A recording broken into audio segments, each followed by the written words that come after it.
мынау келген себебім, мына президенттің тапсырмасы, министрдің тапсырмасы, мына біздің полиция, учаскелік полиция қызметкерлерінің жұмысын жақсарту.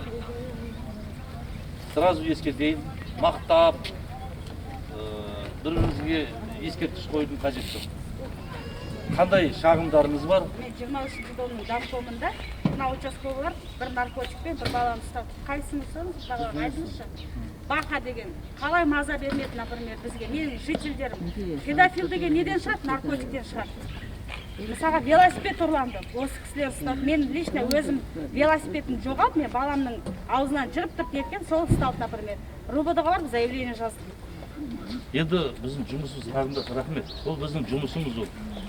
Сол үшін біз жаңадегі көше сыпырушыдан, басқадан мұғалімнің налогын жинап, біз айлық алып отырмыз. Мен жігіттердің бәріне шақырып отырмын, күніге айтып отырмын. Мына халыққа жақын болып, халықпен жұмыс істесек деп. Мен осы 80-ге келіп қалдым ғой.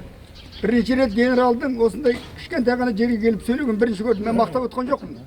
Бірақ сырттан естиміз. Қалай екенін жұртқа тазалық, ешкімге шындық жақпайды.